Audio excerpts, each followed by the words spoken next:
Hello guys! Yan. Ngayon, magluluto ako ng noodles. Nagkikrave kasi ako ng Korean noodles. Ito yung gagamitin ko. Shin Ramyun. Black noodles. Ito yung gagamitin ko. Tapos, masarap na to. Yun nga lang, mas gusto ko yung mas masarap pa. Mas masarap pa. Pasarapin pa natin lalo. Ayan, ito yung gagamitin ko. Tapos ito, sasamahan ko siya nitong seaweed. Tapos hindi mawawala yung yan, mushroom, dried mushroom. Ito yung nagluluto ako ng noodles, lagi ko itong nilalagyan. Mas dagdag lasa kasi.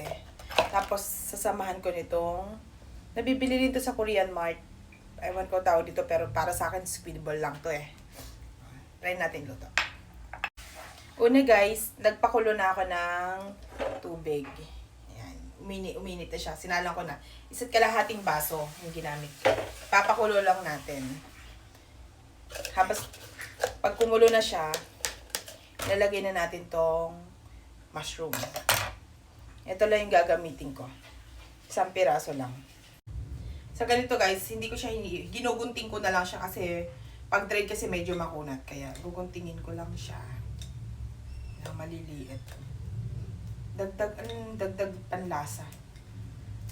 Hindi na ako makapag-ramyun pag wala to, kaya lagi akong bumibili nito.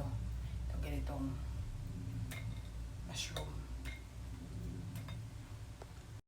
Ayan guys, pag kumukulo na, ilagay na natin to. Ito yung ginayat ko na mushroom. Ginunting-gunting ko lang siya.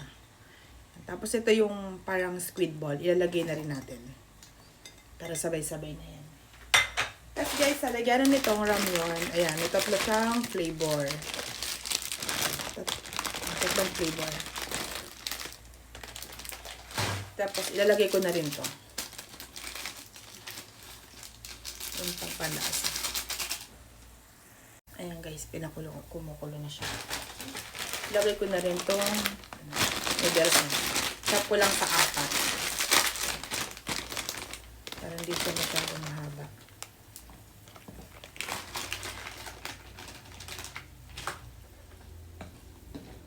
Hintayin lang natin lumambot. Guys, malambot na siya.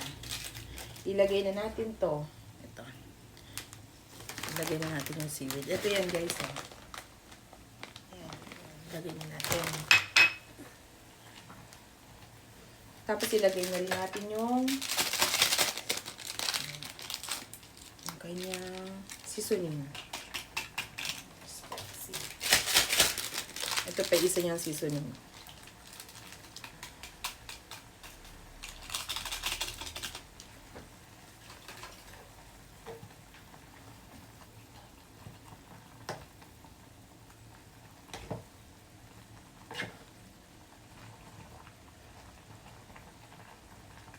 Ayan guys, okay na yung ating ramyun.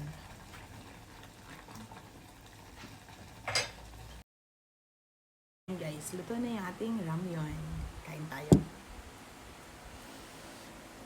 Ang init pa. Alam nyo guys, itry nyo yung ganitong luto. Talagang magugustuhan nyo. Kain tayo guys. Thank you for watching. Pa-share na rin ako ng aking mga live. And like and follow sa aking page. Salamat!